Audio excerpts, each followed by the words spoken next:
فاكر اول مره استخدمت فيها الاله الحاسبه؟ طب فاكر احساس انك تقدر تحل اي مساله حسابيه مهما كانت صعبه في ثواني ومن غير ما تفكر؟ وقتها قلت لنفسك ايه ده الموضوع طلع سهل قوي. دلوقتي بقى عندك آلة مش بس بتجمع وتطرح، دي بتكتب، بترسم، بتسمع لك وبتفكر مكانك كمان. بس هنا السؤال اللي عمره ما كان بسيط، لو الآلة بقت بتفكر انت فاضل ليك ايه غير انك تدوس موافق؟ في الفيديو ده احنا هنتكلم عنك انت، مش الذكاء الاصطناعي، واللحظه اللي سبت فيها الاي اي يفكر مكانك، وعن ازاي بقينا مجرد زرار ونسخه غبيه من الذكاء الاصطناعي. اعمل لايك وسبسكرايب لو حابب تدعم القناه. انا معاذ وده من غير سكريبت.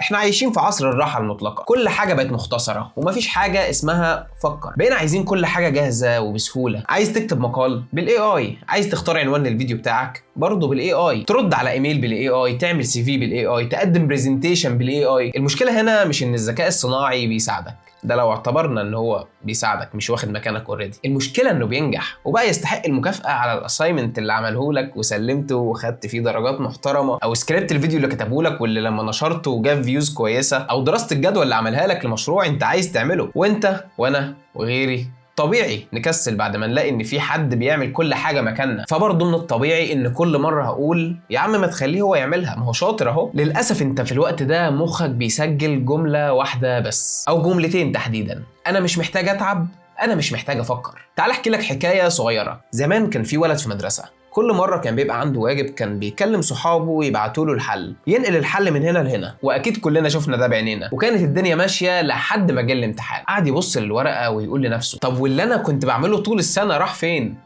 انت عملت ايه؟ نقلت بس. وهي دي القصه بتاعتنا بس بنسخه 2025. دلوقتي عندك اي اي بيعمل الواجب مكانك، بس اللي هيدفع الثمن في النهايه هو عقلك اللي مش هيقدر يعتمد على نفسه تاني. مخ الانسان زي العضله، لو ما اشتغلش بيضعف. والمرعب ان التكنولوجيا ما بقتش اداه توفر عليك مجهود، دي بقت بديل لتفكيرك. بقينا في زمن اللي هو كل 20 دقيقه خد بريك، وكل حاجه ليها شورت كاتس، والموبايلات بقت اسلس وسموث في السكرولينج. حتى الموبايل بيخليك تعمل اقل عدد من الحركات عشان تعمل اي حاجه في الموبايل وتوصل لاي حته فيه. ده شيء جميل لان الدنيا بقت اسرع، انما اللي حصل اننا نقلنا ده لحياتنا الحقيقيه. بقينا نتوقع ان الحياه كلها شورت كاتس وكلها سموث والدنيا سهله وبسيطه، ولو حاجه محتاجه شويه تفكير يا عم كنسل، ولو حاجه محتاجه فهم يا عم ما تعقدهاش. والنتيجه ان الانسان الحديث بقى يعرف كل حاجه بس مش فاهم اي حاجه. والسبب خلاص انا مش محتاج اوضحه لك، لانك بتطلب من الاي اي يعمل لك اي حاجه انت عايزها، فانت ما بقتش تشغل دماغك في الحاجه اللي هتنفعك. فبالتالي انت عندك معلومات كتير عدت عليك بس انت اصلا مش فاهمها، لان مش انت اللي سعيت انك تدور عليها او تعرفها وتفهمها. انت ممكن تطلب من الاي اي يكتب لك مقال عن التفكير النقدي، وفعلا هيبدا يكتب، بس كل اللي انت بتعمله انك بتتفرج، مش بتفكر ولا حتى بتحاول. وهنا انت لازم تكون عارف ان الذكاء الاصطناعي مش بياخد وظيفتك، ودي حاجه حلوه؟ لا،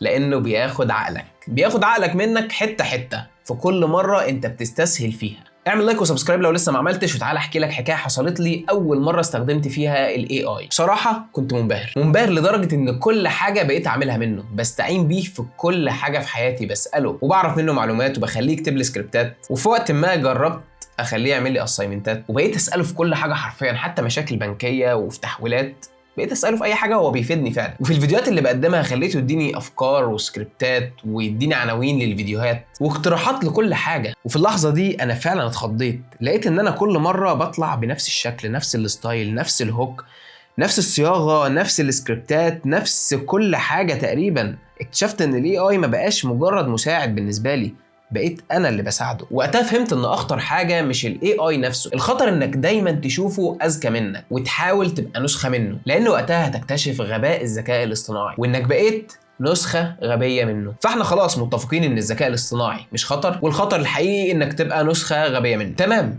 استخدمه بس خليه يفيدك ويضيف لك ويفرق معاك فعلا، مش يلغي عقلك خالص. خليه يساعدك تبقى اذكى مش اغبى. قبل ما تسال الاي اي اسال دماغك، فكر، حتى لو بتاخد وقت في التفكير، حتى لو بتفكر غلط اصلا، لكن لازم تفكر الاول، وبعد ما تفكر شوف راي الاي اي. لو عنده اضافه خدها، ولو قال حاجه مش منطقيه وده بيحصل كتير ارميها. ما تمشيش ورا الاي اي عمياني. في الوقت ده اقدر اقول لك ان الاي اي بالنسبه لك هيبقى مساعد مش بديل ليك، وفي الوقت ده انت فعلا هتكون انت القائد وهو مجرد اداه انت بتستعملها عشان تساعدك. هتبقى انت فعلا الانسان وهو الاله، لان اللحظه اللي هتوقف فيها تفكير هي نفس اللحظه اللي الاله هتبدا تحلم مكانك. وانت مش مخلوق عشان تبقى مجرد زرار موافق، انت مخلوق عشان تفكر وتقرر وتختار وتتحمل. هي دي وظيفه الانسان ومحدش ياخدها منك غيرك. وفي النهايه لو الفيديو عجبك ما تنساش تعمل لايك وسبسكرايب، ولو انت على فيسبوك ما تنساش تعمل لايك وفولو، واكتب لي رايك تحت في الكومنتس.